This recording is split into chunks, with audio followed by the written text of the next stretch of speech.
10 महाविद्याओं की इस श्रृंखला के पहले अध्याय में आप सभी का बहुत बहुत स्वागत है। ये जो पहला अध्याय है ये हम कर रहे हैं भगवती धूमावती के ऊपर, क्योंकि इन्हीं के बारे में सबसे अधिक मिथ है, शंकाएं हैं, डर है।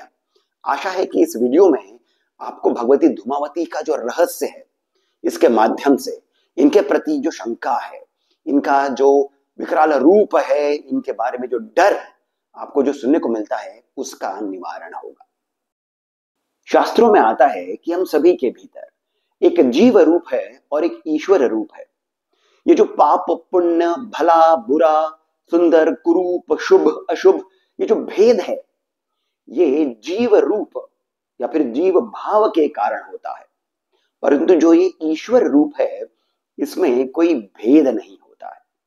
जब आप अध्यात्म के मार्ग पर चलते हैं, तब हम स्वयं के भीतर झांकते हुए इस जीव रूप से ईश्वर रूप को प्राप्त करते हैं। यही द्वैत भाव से अद्वैत का भाव है। जितनी भी महाविद्याएं हैं, ये आपको अध्यात्म के मार्ग से इसी अद्वैत की प्राप्ति कराती है। अब ये जो महाविद्याएं हैं, ये इनका जो लक्षण है वो शुभ होता है, सौभाग्य की प्राप्ति करना होता है, आपको सभी प्रकार का ऐश्वर्य प्रदान करना होता है इत्यादि। परंतु एक ऐसी महाविद्या है जिनका स्थान, इनका रहने का स्थान जो है वो कुरूपता में है, रोग में है, बीमारी में है, अशुभ में है, गंदगी में है, मलिनता में है। ये है धूमावती।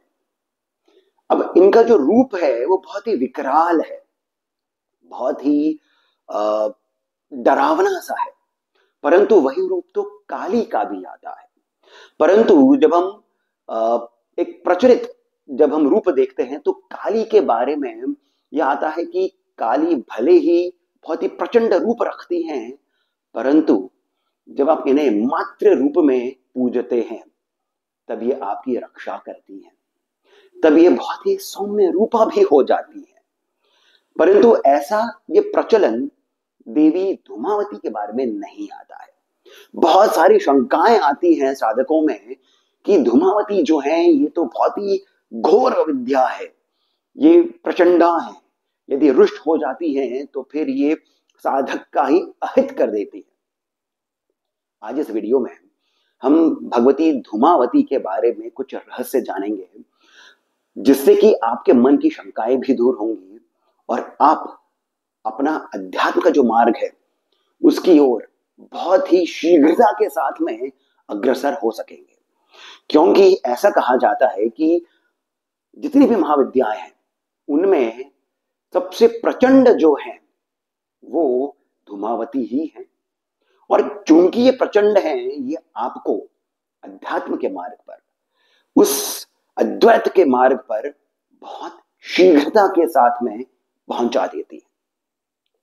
अब सबसे पहले हम इनका ध्यान मंत्र देखते हैं कि इनका किस प्रकार से स्वरूप समझा गया है।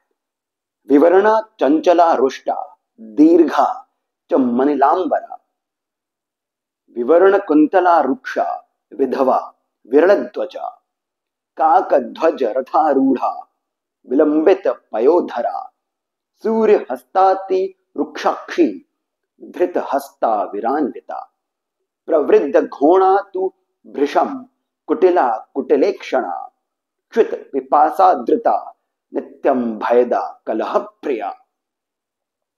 इन्हें कलह प्रिया कहा गया है। सभी प्रकार के कलह जब भी घर में होते हैं, ये वहीं पर ही निवास करती है।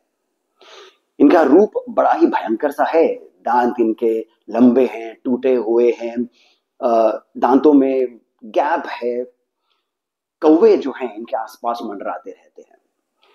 कई और जगहों पर आता है कि ये एक रथ पर हैं जिसको खींचने वाला कोई नहीं है। अब इस प्रकार का इनका ये स्वरूप है, तो मन में भाव आता है कि जब ये स्वयं इस प्रकार की हैं, ये दुर्भाग्य की देवी माना जाता है। ये समझा जाता है कि ये तो अलक्ष्मी है। इनको 3 और शक्तियां हैं, उनके साथ में इनका तादम्य एक समझा जाता है।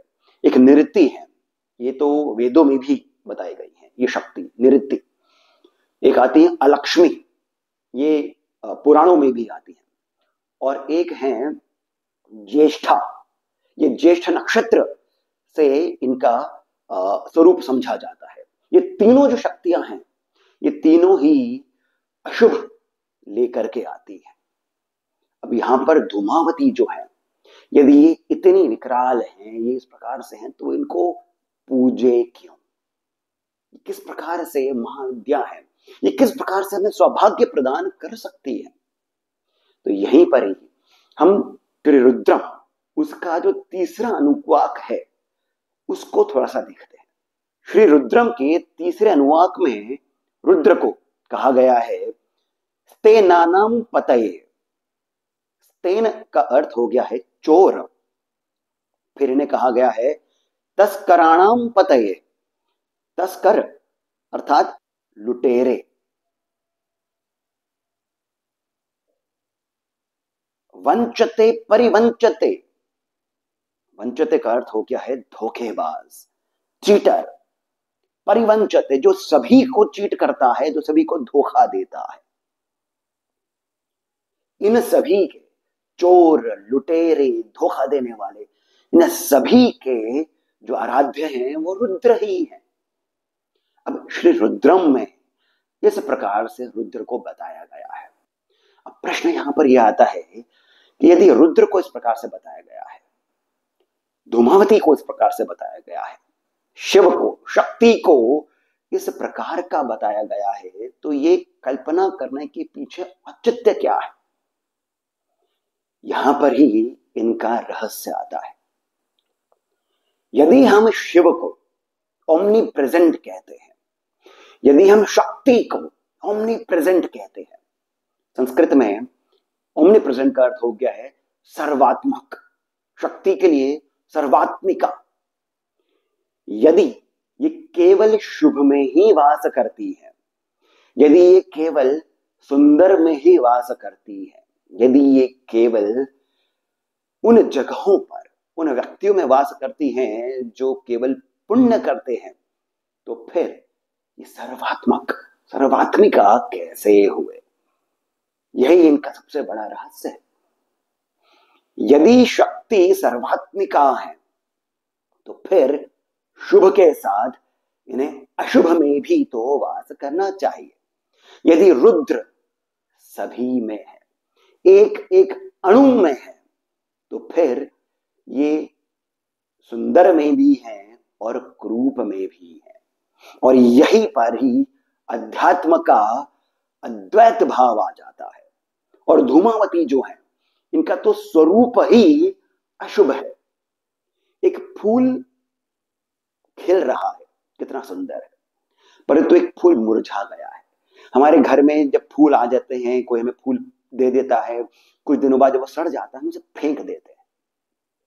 जो धूमावती के साधक है, वो उस फूल में भी सुंदरता देख सकते हैं, परंतु यदि सुंदरता नहीं भी देखें, तब भी वो उसके प्रति किसी भी प्रकार का एक मलिन भाव जो होता है वो नहीं रखते हैं। धूमावती के बारे में 3 कथाएं आती हैं। ये जो मैंने बात कही है, ये आपको इन तीनों कथाओं से और अधिक प्रमाणित हो जाएगा कि मैं जो कह रहा हूं उसका तात्पर्य क्या है। एक कथा आती है लिंग पुराण से। ये समुद्र मंथन के साथ में जुड़ी हुई है। समुद्र मंथन हो रहा था, मां लक्ष्मी का प्रादुर्भाव होने ही वाला था, परंतु उससे पहले एक और देवी प्रकट होती हैं। ये अलक्ष्मी है, क्योंकि लक्ष्मी से पहले आई है, ये ज्येष्ठा है, ये उनसे बड़ी है। ये पहुंचती है भगवान विष्णु के पास, उनसे ये विवाह करना चाहती हैं, परंतु विष्णु उनसे विवाह नहीं करते हैं। इनका विवाह होता है एक और ऋषि से, जिनका नाम है दुस्सह। ये दुस्सह के साथ में जगह जगह घूमती है, परंतु कुछ ही समय बाद दुस्सह ऋषि को समझ में आ जाता है कि ये वहीं जाती हैं जहां पर कलह है, जहां पर अशांति है, जहां पर रोग है, जहां पर शोक है। ये उन्हें छोड़ देते हैं। ये पुनः पहुंचते हैं भगवान विष्णु के पास। क्या मेरा क्या होगा, मेरे तो कोई पति नहीं है, मेरा ध्यान कौन रखेगा, मुझे खिलाएगा कौन? तो भगवान विष्णु इन्हें कहते हैं कि आपका ध्यान स्त्रियां रखेंगे। इस प्रकार से एक कथा आती है।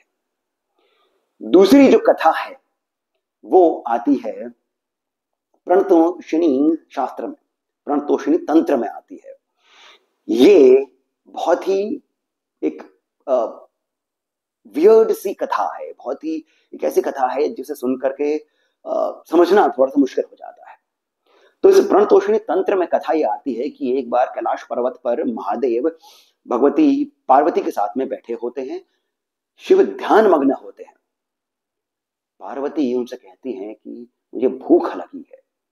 शिव ध्यान मग्न रहते हैं। पार्वती देवी थोड़ा सा वेट करती, पुनः वो शिव से आग्रह करती है कि मुझे भूख लगी है, कुछ प्रदान करे खाने का। शिव कहते हैं थोड़ा सा आप रुक जाइए। पुनः ध्यान में चले जाते हैं। बहुत अधिक समय बीत जाता है। अब देवी जो है उनसे ये भूख बर्दाश्त नहीं होती है, पुनः शिव से आग्रह करती है कि आप कुछ मुझे प्रदान करें। शिव कहते हैं देवी थोड़ा और अब समय रुक जाइए। शिव पुनः ध्यान मग्न हो जाते हैं। देवी की भूख इस प्रकार से बढ़ जाती है कि वो शिव को ही ग्रास बना लेती हैं और शिव को ही अपने मुंह से निगल जाती है। कुछ ही समय बाद उनके मुंह से धुआं निकलता चालू होता है, धुआं निकलता है। शिव आग्रह करते हैं कि मुझे बाहर निकालें। भगवती के मुंह से शिव बाहर आते हैं और फिर शिव इन्हें कहते हैं आप तो अपने पति को ही निगल गई हैं देवी, आप तो विधवा स्वरूपा हो गई हैं। इस प्रकार से ये जो कथा है उससे ये समझा जाता है कि जो देवी है ये विधवा स्वरूपा है। ये इस प्रकार की शक्ति है जो शिव को ही निगल गई है। एक और कथा आती है। ये कथा शक्ति समागम तंत्र में आती है। इस कथा में ये देवी सती के साथ में ये कथा जुड़ती है कि जब देवी सती के जो पिता हैं दक्ष प्रजापति, जब वे यज्ञ कर रहे थे एक, जिसमें उन्होंने महादेव और देवी सती को आमंत्रण नहीं दिया था, तो सती जो है वो स्वयं ही चली जाती हैं पिता के इस यज्ञ में। फिर ये देखती हैं कि इनके लिए कोई स्थान नहीं है, इनके पति महादेव के लिए कोई स्थान नहीं है। रुष्ट होकर ये उसी यज्ञ में कूद जाती है। ये सब कथा में पता है। परंतु ऐसी कुछ कथा देवी भागवत में भी आती है। जब भगवती सती उस यज्ञ में कूद जाती हैं, इनका शरीर जो है वो जलना आरंभ होता है। शरीर जब जलता है तब इनके शरीर से धुआं निकलता है। एक विचित्र प्रकार का धुआं निकलता है, धूम्र निकलता है, जिसे धूम भी कहते हैं। ये जो इनके शरीर से धुआं निकलता है यही एक आकार ले लेता है और इस आकार को, इस स्वरूप को, उस धुएं के स्वरूप को ही धूमावती कहा गया है। विचित्र कथाएं हैं तीनों ही कथाओं में कुछ शुभ नहीं हो रहा है। तीनों ही कथाओं में इनको अशुभ, अलक्ष्मी, ज्येष्ठा ये सब बताया गया है। जो धूम है, जो धूम्र है, इसका निवारण शास्त्रों में ज्ञानियों ने इस प्रकार से किया है कि जो धुआं है उसका कोई फॉर्म नहीं होता है, वो स्वच्छंद होता है, वो कहीं भी चले जाता है। इसी प्रकार से भगवती धूमावती भी है। इसी कारण इनके कोई शिव नहीं है, कोई भैरव नहीं है। ये हम सभी में उस काले बादल की तरह हैं जो हमारे विचार करने की शक्ति को ढक देते हैं। इसी कारण इनके कई सारे स्वरूपों में एक स्वरूप यह आता है कि इनके एक हाथ में वो जो विनोइंग बास्केट होता है जिससे गेहूं को छानते हैं, वो जो छलनी होती है, वो जो जिससे बिना जाता है, वो इनके हाथ में आता है। इनके हाथ में इस तरह की एक बास्केट रखने का क्या औचित्य है? ये हमारे विचारों को छानने का कार्य करता है। हमारे भीतर के जितने भी कुरूप से विचार हैं, जितने भी मलिन से विचार हैं, उनको ये छानती है। इस प्रकार की ये भगवती है, इस प्रकार की ये देवी है। इनका जो मंत्र है, अब यहां पर मैं आपको छोटी सी बात बताता हूं कि वैसे तो कहा जाता है कि इनकी पूजा नहीं करनी चाहिए, इनकी साधना नहीं करनी चाहिए, खास करके गृहस्थों को नहीं करनी चाहिए, क्योंकि ये आपको संन्यास के मार्ग पर लेकर के जाती हैं। ये आपको विमुख करती हैं अपने गृहस्थ जीवन से इत्यादि। परंतु यदि आप इन्हें मात्र रूप में पूजते हैं तो सत्य मानिए आपको ये केवल और केवल सौभाग्य ही प्रदान करती है। ये त्वरित रूप से प्रसन्न भी हो जाती है।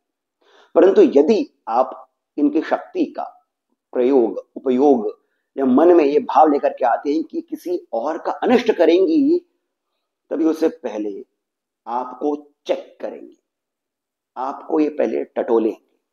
और इसी कारण ही कहा जाता है कि इनकी साधना गुरु के बिना नहीं करनी चाहिए, क्योंकि हमारे मन के भाव कुछ इस प्रकार के होते हैं कि हम किसी न किसी का अनिष्ट सोचते ही हैं।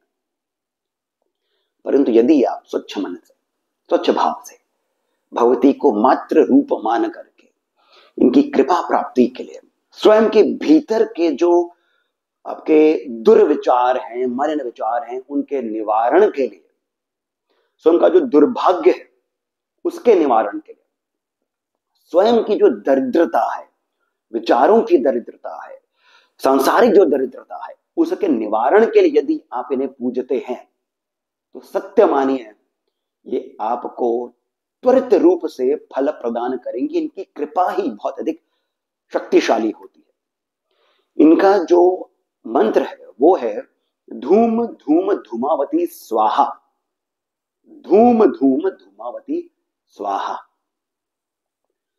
आप इस मंत्र का नियमित रूप से पाठ करिए, बिना किसी संकल्प के, केवल इनकी कृपा प्राप्ति के लिए आप करके देखिए, आपको निश्चित रूप से इसका फल मिलेगा। और इसका संकेत ये है कि आप निर्भीक हो जाते हैं, निर्भय होना आप आरंभ कर देते हैं अपने जीवन में। इनका शक्ति प्रमोद तंत्र एक और है शास्त्र, उसमें इनका एक और मंत्र आता है धूम धूम धूमावती ठ ठ, धूम धूम धूमावती ठ ठ। इस प्रकार से ये मंत्र इनका आता है। इनके बारे में भी कहा जाता है कि ये मारण विद्या है, यानी कि काली जो है वो शत्रुओं का विनाश तो करती है, परंतु एक बार के लिए ये आपके शत्रुओं को अभय भी प्रदान कर सकती हैं, उनको सही मार्ग पर ला करके। परंतु धूमावती जो है ये आपके शत्रु का समूल विनाश ही करती है। ये आपके शत्रु को मृत्यु ही प्रदान करती है। तो यदि उस शत्रु का समूल विनाश भी हो जाए तो आपके भीतर कुछ इस प्रकार का भाव नहीं आना चाहिए कि कहीं पर आप कमजोर पड़ जाएं। इसी कारण स्वच्छ मन से आप इन देवी का एक बार तो जाप करना ही चाहिए। एक बार 11 दिनों तक, 21 दिनों तक इनका बिना किसी प्राप्ति के भाव से, केवल देवी की कृपा के भाव से इनका जाप करना चाहिए। गृहस्थों को भी जाप इनका करना चाहिए। आपके जीवन में आपके परिवार की सुरक्षा इस प्रकार से होगी जो कि अभेद होगा। तो आशा करता हूं कि आपको ये जो संक्षिप्त रूप में मैंने भगवती धूमावती के बारे में आपको जानकारी दी है, ये आपको लाभप्रद लगेगी। आपके मन में कुछ जो शंकाएं रही हैं वो भी दूर होंगी, और इनका ये जो स्वरूप है, इसका जो रहस्य है, ये आपको और अधिक समझ में आया होगा। यदि ऐसा है, यदि आपको वीडियो सुंदर लगा है तो इस वीडियो को आप लाइक अवश्य करें, हमें सब्सक्राइब करना नहीं भूलें, कमेंट सेक्शन में जाकर मुझे बताएं वीडियो कैसा लगा। साथ ही साथ कमेंट सेक्शन पे जाकर के जो पहला कमेंट पिन है वहां से पेटीएम, जीपे इत्यादि के माध्यम से जितना अधिक हो सके आप हमें श्री सहयोग भी प्रदान करें, बहुत अधिक प्रोत्साहन मिलता है। आगे की श्रृंखला में, आगे के वीडियोस में, इसी श्रृंखला में मैं और भी महाविद्याओं के बारे में जानकारी लेकर के आऊंगा, उनका जो तत्व है उसका रहस्य आपके लिए लेकर के आऊंगा। तब तक के लिए आप मुझे जाने की अनुमति दीजिए। धन्यवाद।